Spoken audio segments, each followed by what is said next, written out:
Okay, welcome, everybody. Administration and Public Works Committee. First item, tonight we have no bills, no payroll. Start with Declaration of Core. All right, first item is A1. Alderman Miller, would you like to take A1? Sure. Thank you. Move approval of item in A1, which is a single source purchase of Jeanette Tech license plate recognition system in the amount of $50,500. Second.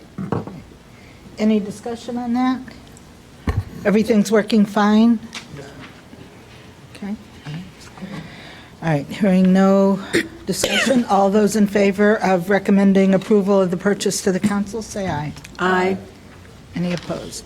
Next, Alderman Grover. Thank you, Madam Chair.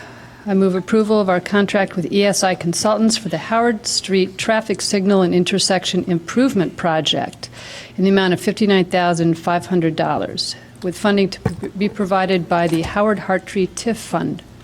Second. Just a brief explanation. The Far East driveway in and out of the shopping center, which several of us opposed even existing, has become exactly the problem we thought it would be. Right. And it just is terrifying for people to cross the street there. They leave Target to go to the bus stop, and so this is going to help with that. There's going to be some sidewalks put in, which are just really essential.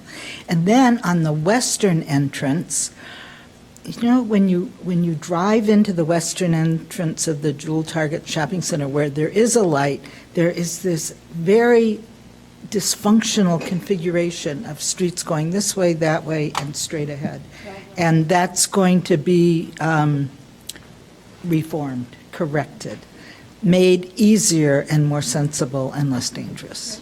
So that's what it is occasionally. All right. And also, Chicago's going to help us with the light, so that's good. Great. All right, all those any questions? All those in favor of recommending approval of the traffic signal and intersection improvement project to the council, say aye. Aye. Aye. Any opposed? All right, next, approval of design and architecture services. You want to, I think that's me. Oh, that's you, I'm sorry. I was so excited. A3, approval of design and architectural services for the proposed Howard Street Theater. The staff recommends that the city manager to spend $40,000 for these services provided by the lowest responsive and responsible bidder.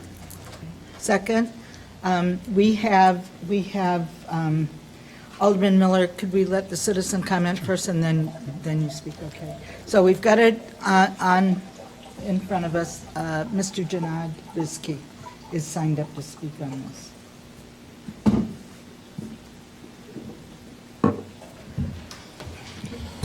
Thank you. First question I have, this was disapproved once by the council at $2 million. So the first question I would be asking, what is the scope this architectural firm is doing? In looking at the documents I saw before, there was no scope for the work. So what are the architects really doing here for our money? Because are they doing $1 million project, $500,000 project, or what are they doing? So what are we spending money on? Because if it comes back again at $2 million, are we going to disapprove it? So I need to, as a citizen, I'd like to know why we're spending this money like this is my biggest thing. Then the other question I had, the last time I looked at this, when we've approved some other items here, we had $60,000 showing up as the amount of money in the TIF. So the question is, where is all this money coming from to do this? We keep approving things in this TIF, and where's the money for all of this? Then the other thing is, depending on how much this costs, are we going to subsidize this as taxpayers basically when this comes through? Because if you borrow money, you basically pay every year for that. And these buildings are off the tax rolls, so there's no taxes coming in. And these groups that do this, these theaters aren't making big money. We all know that. And basically, if you run the money in their revenues, they're not paying for this. So who's going to pay for this? The taxpayers. So, and you could argue it's the TIF funds, but that's our tax dollars too. So think about all that as we move forward. Thank you. Thank you. Thank you. Johanna Neiden, Leonard, would you like to address any of those questions, issues? And I'm assuming you mean all the buildings on Howard Street aren't paying taxes? Is that what you mean? I didn't say that, no. Oh, you said all the buildings? All the city buildings aren't. No, oh, the city buildings are paying taxes. Would you like to address that also? Sure. Johanna Leonard, Acting Deputy City Manager. I'll just briefly speak to the item before you first. The proposed Howard Street Theater is now, the contemplated space is 717 to 723. If you recall, this is a different space than we had before. The space we had before was 727 to 729, which was a building to west from the site we're currently thinking of. The idea behind this site is to try to keep it on a larger footprint on a one-story level, which we understand from speaking to people in the construction industry that this would keep a lower cost building overall. So right now what we're looking to get is an architect to work with space planning, management, and also have come to the negotiation table with a potential theater to have the architectural services so we can figure out what it is that we could potentially build and what that might cost. In terms of buildings being on the tax rolls or not on the tax rolls, all of the buildings the city owns on Howard Street are paying property taxes, with the exception of 727 to 729.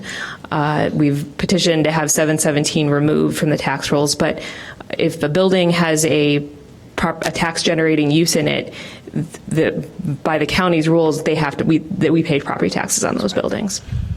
So even the potential theater building is paying taxes because it has... Currently it is, but it depends on what the ultimate use is in the space. And we've petitioned 717 off the tax rolls because it no longer exists. Right, it's a vacant lot now. It's a vacant lot. Okay. All righty. Thank you very much. Alderman Miller, then Alderman Grover. Joanna and I, can you come to the microphone real quick? A question about the TIF funds and use of this. So there's, after this is over, or is approved, there'll be approximately $20,000 left in the TIF account. Is that correct? Not completely, because this is an account that we are receiving revenue from. So each month it's replenished with rent paid from the Peckish Pig and Ward 8, as well as the current tenant right now in 721. But what are we receiving per rent or for those two properties? So the Peckish Pig is, they're scheduled to pay $5,500, but they've been paying significantly more than that. Okay. And Ward 8 is, I believe right now, is it $2,500 or maybe I think it's actually $2,700 now. So called ballpark $10,000 a month, correct? Mm-hmm. I'm opposed to this in the sense that we have no money to pay for it. As the backup said, we don't know how much this is going to cost, but approximately, it doesn't say how much. It says a portion of it will be done with TIF revenues. In order to do that, what would we have to do to raise enough revenue in this account to actually build a facility, would you say? I'll leave that to Marty Lyons to answer. Yes, Alderman Miller, members of the committee. The Howard Ridge TIF is 1 year away from having the first step down on the 415 Howard agreement, where right now 100% of the tax increment or the tax bill that 415 Howard pays, that will then go to 85% and then I think down to 70, 75, and so on. That bill has fluctuated between $300,000 and $600,000 at its top, and we know that from what we've been getting into the TIF. So long term, this TIF is just about to have a solid revenue source as that building, that those taxes actually go back into the fund. And are we extending the TIF? No, but the TIF will have 15 years, approximately 15 years of payments. It'll have between 10 and 15 years of revenue coming in. So depending on what the total bill, for instance, if there was the desire on the part of the council to do a $1 million bond issue for 10 years, it would have somewhere in the neighborhood of a $80,000 to $90,000 payment a year. Maybe for a 10-year, I'm sorry, it would have about $110,000, $120,000 payment per year, which all things, if the building maintains its value and the TIF also maintains its value, we will certainly have sufficient funds, just as we've had in Washington National and the downtown TIF, for the private development. So the timing is such to do the planning this year and then look at where we're at as far as a revenue source for moving forward when we actually have. I'm sorry. So you're looking at. So you said the right now we're bringing in about $300,000, but we'll see 15% of that for that as a step down happens, right? Yep. Okay. So we're looking at $45,000 the first year, $90,000 the next, right. and up to the full increment within 6 years, I believe. Okay. So I still see this as kind of putting the cart before the horse. We don't know. We're basically saying to architects, let's design something. We don't know what we can actually, what the arts group will actually raise. We don't know how much this is actually going to cost in the long term. We don't know a variety of things about this proposal, and I just think it's extremely premature to actually authorize some planning if we don't know how we're going to pay for it and how much it's going to cost in the long term. So I'll be voting no. Do you want more responses? I can, okay. Alderman Grover? Ms. Leonard? Getting used My to it. apologies for that.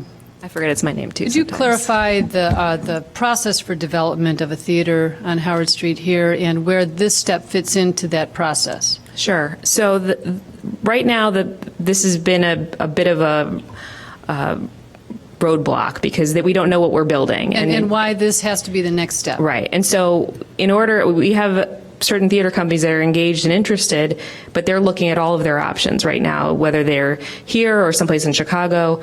We know that there's over 200 theater companies in Chicago that exist and are doing well and are occupying different spaces, but less than 150 spaces for those theaters to occupy. So we understand that there's a demand here, but there's movement in the market, so to speak. So capturing somebody right now is important.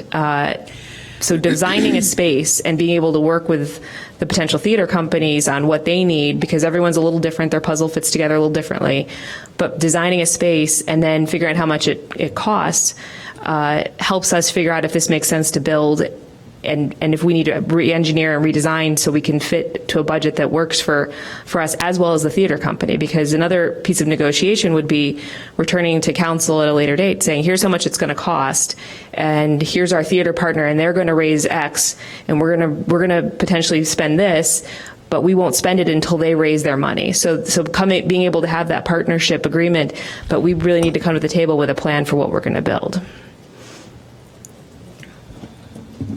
Okay. Alderman Miller? But just to clarify, though, we haven't finalized a partnership agreement with anyone. There's 2 finalists in place. We haven't publicly released who they are. We don't know what their finances or their capital raising capabilities are. Is that correct? They've submitted their tax returns, so we have a sense of where they're at financially. And there were several theater companies that did submit when we did the request for proposals earlier this year that didn't have the financial capacity, so we didn't move forward with them.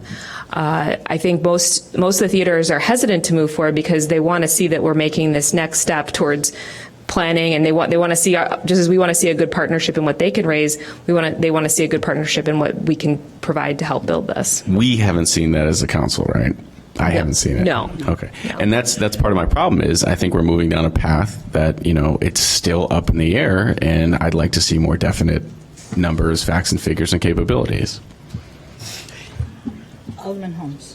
Didn't we receive a memo, or was it in something that I read, that we didn't release that information because we didn't want to jeopardize spaces where they already currently are? Right. There's the 2 theaters. One is when at Economic Development Committee we did provide all of the That's the it was responses. Economic Development Committee. I thought that. Okay. So one of the theater companies was included in there. Right, I They're thought that. Straw Dog Theater. They haven't been shy about saying they're here. They want to be here.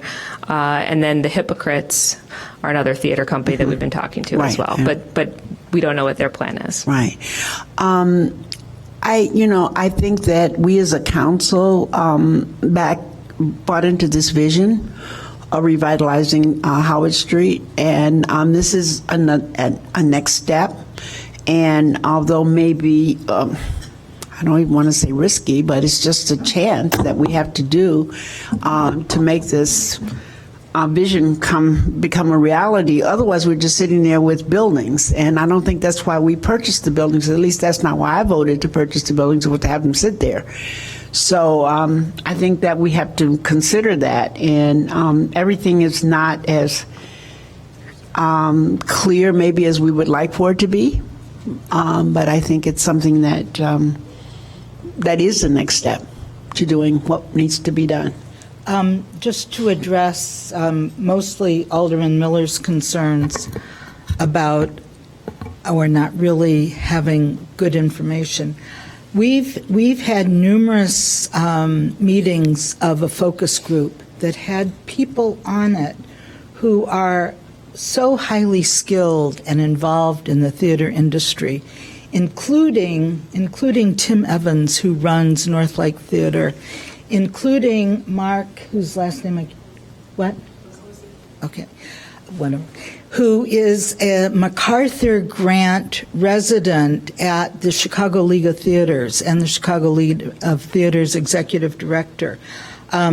Entertainers, et cetera, who were involved in this, who have recommended this process to us and who have vetted that. Believe me, we learned our lesson the first time around, and we knew that we did not do the best job possible on the first go-round. So these are people who have been advising us free of charge, pro bono, giving us their best insight. These are people who have worked with the various theaters that we were going to be presenting.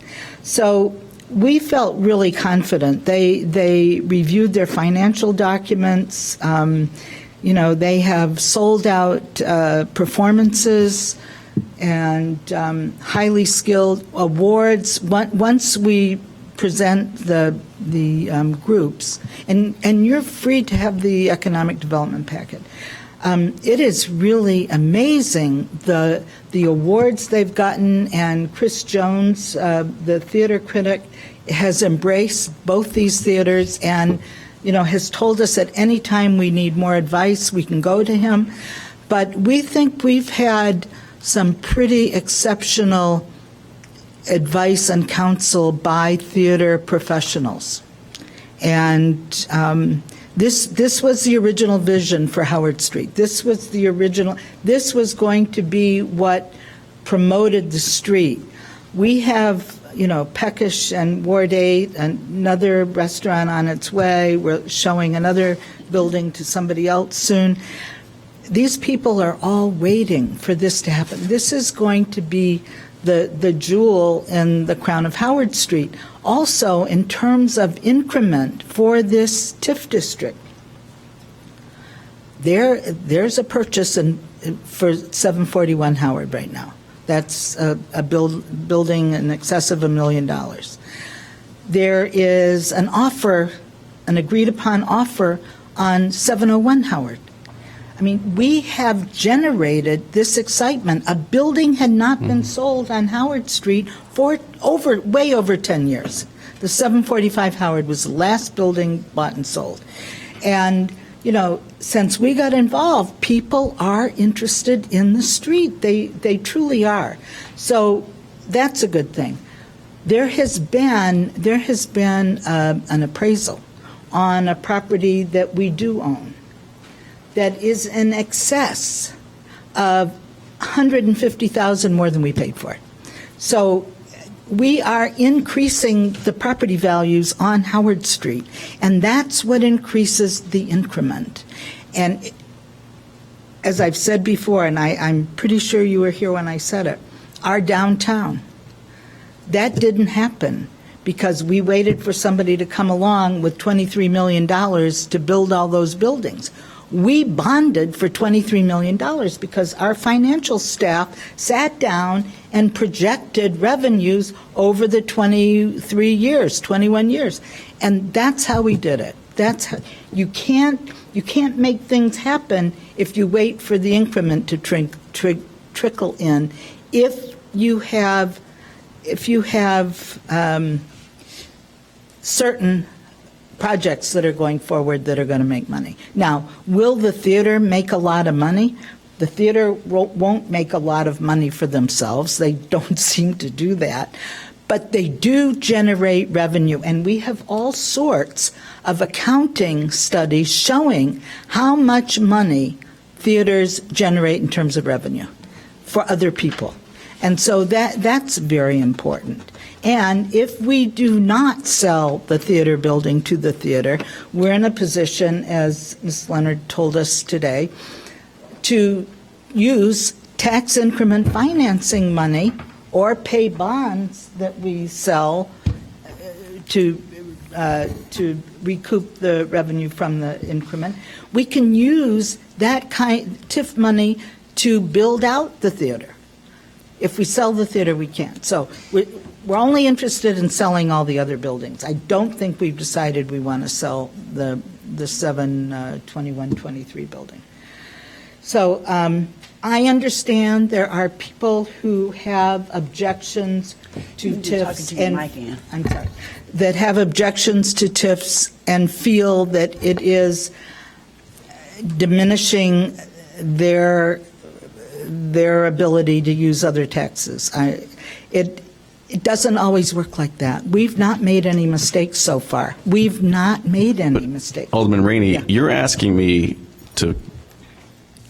No, I understand. No, but let me respond I'm not to- asking you to vote for this. No. I'm just trying to But let me respond. explain I know, and let me the respond to that, perception. because with all due respect to the committee, I have no doubt about their qualifications, and they probably are the most experienced theater people that we could actually bring together. But I haven't seen anything that says their plan is legit. And we're saying there's two groups out there. We have no business plan. We have no nonprofit fundraising capital plan. We have nothing that's been presented to us to say, you know what, when we go down this path towards building a theater, we're going to have a tenant in it that can, one, help with the capital costs, and two, will actually be there in the coming years. And before we invest all this money and start this process, and $40,000 isn't a ton of money, but when we begin this process, we're moving down that path. And as the steward of our taxpayer dollars, I can't in good heart do that. Well, So- first, we're going to go look for the firm that has the qualifications. And then, once we get that, then we'll, turn it over to, so, City Manager, I'm sorry. I understand that you don't support the theater on Howard, and that's okay. I just want to make it clear Yeah, and why I do. I get that, and I want to make it clear Then that we're cool. We're cool. we don't have a plan that I've seen yet. And so if we had a good plan, maybe I could support it, but I don't see a plan. We're doing these incremental steps that cost, money here, and eventually we'll have a theater, and we've never seen a plan to put it together. I've been working on the plan for 3 years. I'd love to see it. Alderman Rainey, members of the Yeah. committee, I guess I really want to address the last part, which is the plan. And this council and this committee has been working on it for the last several years. And certainly, Alderman Miller, we can get you notes and minutes of the various meetings that have taken us to this point. So, but Manager Bobkowitz, we're asking the nonprofit organization to come up with some of the funds for the construction. Is that correct? And I guess my point is we're not there yet. Okay. Well, and that's the problem I have with it, is to say, if we're going to, start putting the city on the hook for a certain amount of money, I'd like to know how much it's going to be. And we've been on the hook for several years. And I think what we're trying to do and what staff is trying to be of assistance here is to bring this to fruition.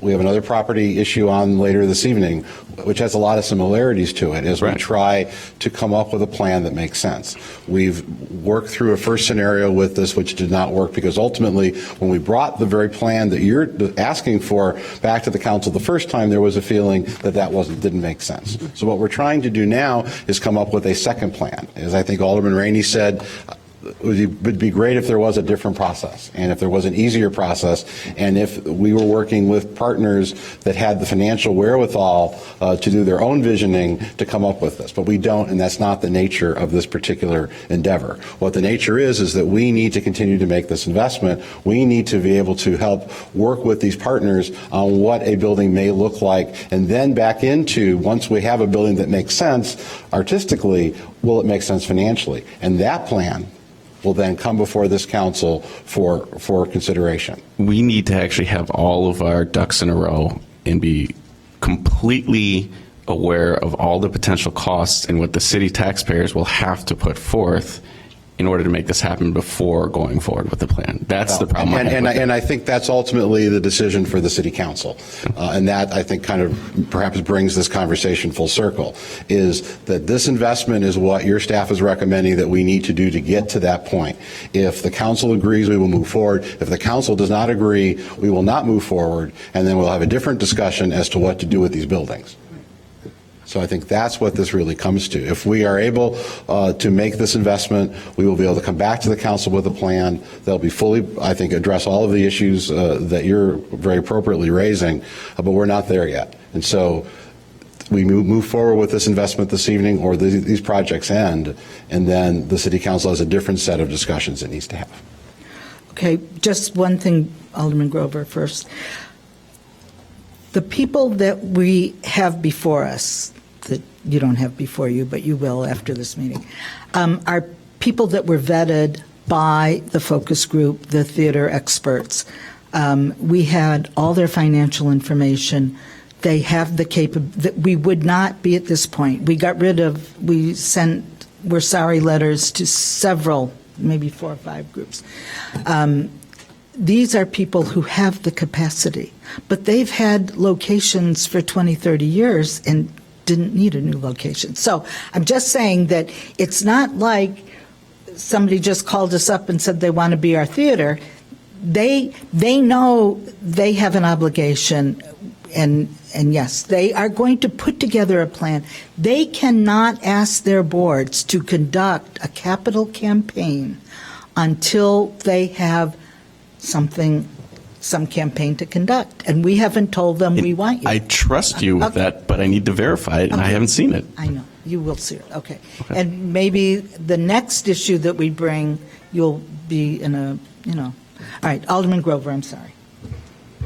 I think for me, too, it's the bigger picture of arts in Evanston. And we've been, since 2011, 2012, there have been a number of groups that have done the citywide studies about what we're looking for in developing Evanston is a mecca for the arts, including theater.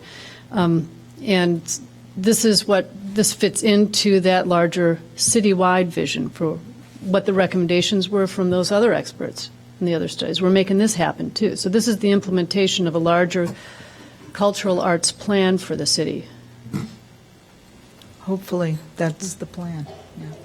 All right, anything else? Alderman? Anybody in the audience? Okay.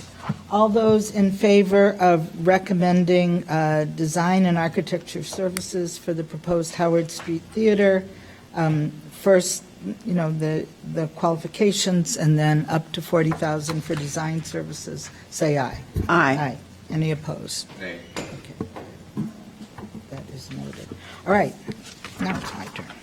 Next is Resolution 85R15, Utilities Easement Agreement with Northwestern University for Emerson Street. This is an easement for 50 years that will allow for an electrical conduit or tubing under the street for providing electricity to their buildings. This will be a $5,500 easement fee.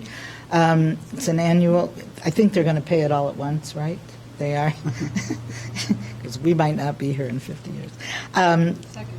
So anyway. That's the motion. Okay, second? All right, any discussion? Hearing none. All those in favor say aye. Aye. Any opposed? All right. Alderman Braithwaite. Thank you, Madam Chair. I'd like to move item A5, Resolution 96-R-15, contract extension with Groot Industries for solid waste collection. Staff is recommending City Council's adoption of this resolution, authorizing the city manager to execute the contract amendments to the waste services agreements with Groot and renew the agreements. All agreements include a decrease in monthly cost for the first year. And this is for action. Second. Alderman Grover? Thank you, Madam Chair. Mr. Lyons, can you share with us how these contract costs have gone down in this contract negotiation? Congratulations on a Yeah. good negotiation.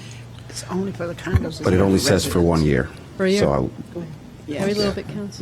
Thank you, Alderman Grover. During the negotiations, Catherine Hurley and I met with representatives of Groot. Frank Hildegon is here tonight from Groot. Also, for any questions that we might not be able to answer from our beginning negotiations back in March.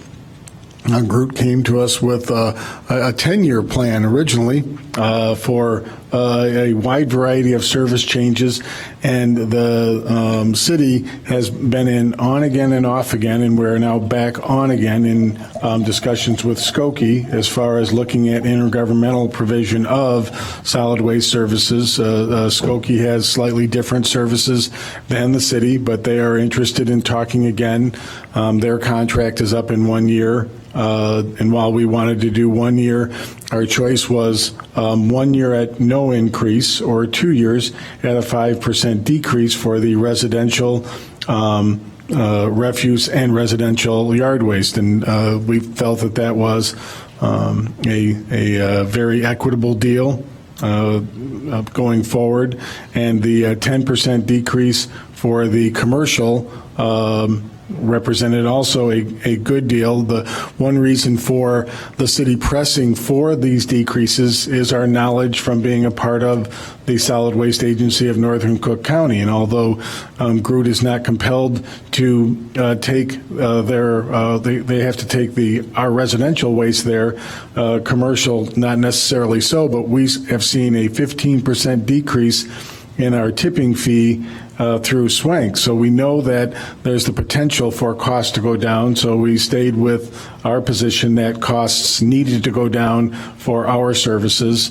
And then finally, the other part of this is that the escalator is reduced.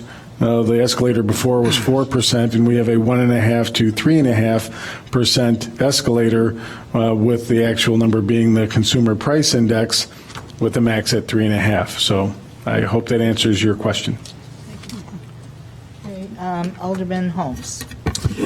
Well, I guess it's only Ward 5.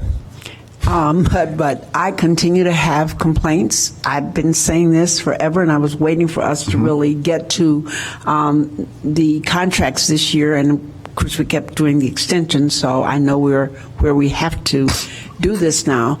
But I'm not pleased. We have garbage cans left in alleys. We have garbage cans thrown down in people's yards.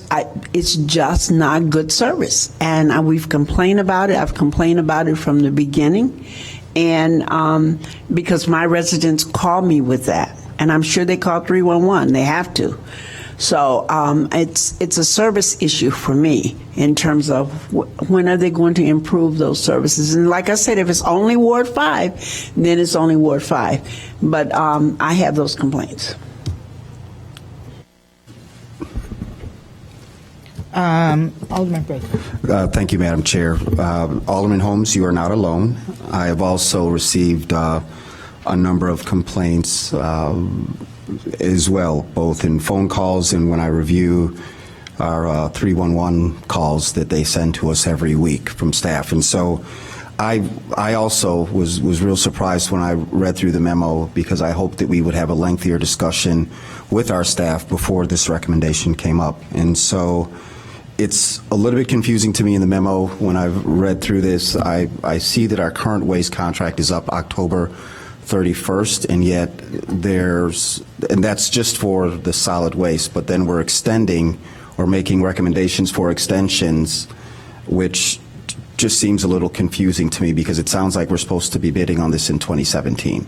So there are a lot of moving pieces that I was trying to sort out on the memo on page 149. Unless there's a urgency to this, I would want to slow it down just a little bit to take into consideration both the complaints that we've heard from staff, and then to understand if when we do open up the bidding in 2017, if other companies are going to be able to to bid on the contract as well. One of the other complaints that I've received from our neighbors, particularly the contractors, is that Groot right now is the only company that they can use for containers, and the price of containers have steadily been on the rise. I don't have any information in front of me, but I've received that feedback, so I'm concerned about that as well. So on one hand, we're seeing savings to extend, but on the other hand, we continue to hear complaints and increased dumpster fees. Well, if you remember, back in the spring, I believe it was, when Director Robinson brought first, I can't remember the month, when I was first brought up, and I asked then, were we going to have a discussion? And then right. it said, well, it kept getting extended. So I don't forget. Yeah. Because I expressed then that my concern was that we really needed to discuss this. So. And now it's here, and if I'm reading correctly, we need to do this because certainly garbage and waste has to be picked up. I understand that, but I want to be loud and clear And I'm about with where you. I stand with it. Yeah. City Manager. Madam Chair, members of the committee, I think we could hold this for 2 weeks and then come back to you, have an opportunity for the discussion. And if the council's not satisfied, I think, as Mr. Lyons said, we could revert to a one-year agreement. We were looking to have some cost savings. I think there are some very long-term opportunities with the Village of Skokie, which we would like some additional time to flesh out. But ultimately, if it turns out that the council's not satisfied with the service and would only like to look at a one-year extension, I mean, certainly during that time, I think we'll know where we stand with the Village of Skokie. And my sense is that the council would be comfortable with no rate increase. So if that makes sense, Mr. Lyons, we could come back in 2 weeks' time. And in the meantime, Mr. Lyons could convene whatever appropriate meetings, Alderman Holmes, Alderman Braithwaite, and any other members of the Well, council I was would going to like say, I really want to discuss it now because if it's only Ward 2 and 5, then I'm having even a bigger problem. Yeah. But So that really I'm sorry. bothers me. I said if it's only Ward 2 and 5 that are having concerns, then I'm really very concerned. Yeah, well, and I think we see, as you see in the 311, Yeah. I mean, I think there's a smattering around the community, and I think it comes to community standards. I think in some areas, perhaps that there's a sensitivity greater than other areas. Not to say that it's probably any different service. I think that some folks are just more attentive to it than perhaps in other neighborhoods. So. I think there are complaints citywide. Yeah, but yeah. Is it? And 311 is, I mean, and that's you the best can- if barometer you possible. read it, yeah. Yeah. And we can come up with subset reports. We can show every group complaint since March 1st, 2011, if you Well, like. do you see patterns? We see periodic patterns, absolutely. I think, and the representative from Groot is here, and I'm sure can speak better to his That's business where- practices than we. That's really where we should address the problem. And again, my experience with solid waste, either provided by city forces or provided by private contractors, is it is a cyclical sort of thing. And you need to tighten it up. You need to tighten it up working with a contractor. You need to tighten it up working with city staff members. And my experience with Groot in the 6 years I've been here has been pretty much that there have been times when we've had to talk with them. We brought them into the 311 process. I think that improved a lot. But certainly their drivers change, issues change, and we just have to. So I don't know that there's any systematic problems that I have seen, but I think it's something that constantly has to be monitored in order to make sure that the community standard in Evanston, which I would dare say is different than the community standard in Northbrook or Glenview or Wilmette or anywhere else, that the community standard in Evanston is followed. So. Well, I'll tell you this, you could not beat the service when city employees collected the garbage. In fact, I won an election solely on the basis of my support for the garbage men because my opponent said, let's go, out to bid on it. And that was a big issue in that. I mean, people love the garbage men. Yeah. Thank you. Alderman Braithwaite, then Alderman Grover. And thank you for your recommendation to hold. I hope that we move in that direction as a committee. And then you said something also that was very helpful, which is I would love to see a report maybe from the beginning of 311 to year to date, taking a look at all the calls and then identifying the trends that you just stated earlier. And in addition to that, I know, Alderman Holmes, I've made direct emails to James Mayworm, and keeping a stack of those. So for the representative group, I can tell you that the controls, or the complaints that I've heard in terms of service is with missed trash, your drivers and their interactions with residents, and also when larger buildings call your dispatch. Those are the two those are the summary of the phone calls that I received, and then we'll have more information from our 311 report. Alderman Grover. That's exactly where I was going, was to use 311 data to help us with this one, and perhaps it could even produce a heat map, at least for 2015, for the last year. Staff's gotten really good at that. We'll be happy to do something other than rats. So that would be a Those great graphic thing. visuals are most helpful to me, so thank you. And so, Madam Chair, Mr. Lyons, if we are kind of off cycle today with our meeting, so I think we would be looking at the 12th of October to come back, and then I think have intermediate meetings between now and then as appropriate with any member of the council, and we can work to get the data. That should be fairly straightforward. But I would have one correction, that is, our contract is up this year. It is. October 31st. So we're not up a year from now. It said yard waste, but then it says... Residential and yard waste are both up this year. So 2 years would take us to 2017. I think that was Alderman Braithwaite's point. Okay, yeah, so our point is, that the extension is here, and I will, just one point of clarification, the contract itself just says a 3-year extension is our option. And so we are very, one of our negotiations was to get it down to 2 years in that situation. And so I just would say that the service issues, I'm sure Groot is very much interested. They want to have the best product possible, and I have another idea that I'll revisit with members of council that we've done with other service-related contracts to help close this up. I think, though, Madam Chair, members of the committee, the bigger issue is that there may be a better way to do this moving forward. And I think that looking at Skokie as a partner, Swank, which we are a member of, is also going through some transitions, which are still not as clear as perhaps they will be as far as the transfer station issues. So I think there's a lot of things in flux. But if a 2-year agreement doesn't make sense, and you'd rather, we look back on our electric franchises, we have the shortest electric franchise in the modern world.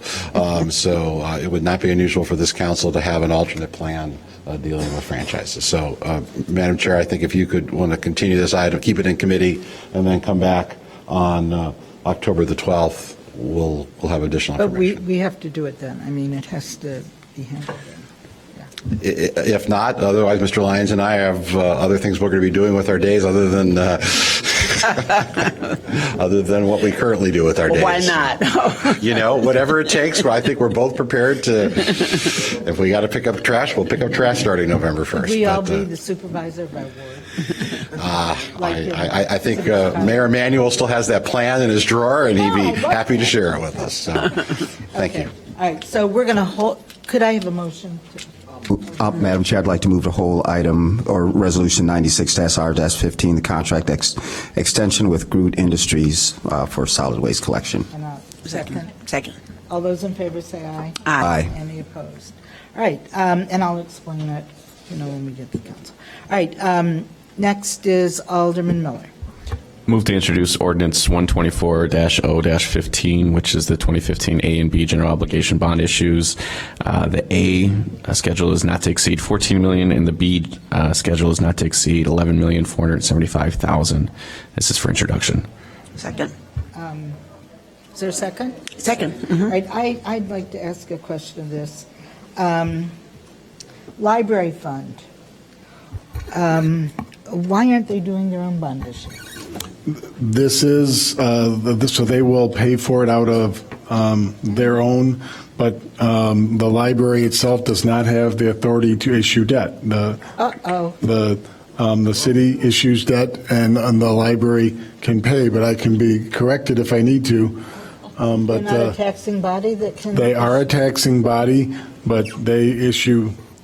I'll be happy to be quiet and bring it back later, but the other reason that we're doing it this way is that right now the library has a current amount of debt service that they're paying that is in the amount of just over $500,000. And so they're then going to begin to do capital projects that keeps that amount of debt service and keeps their facilities up to date. So are you saying this amount exceeds their indebted?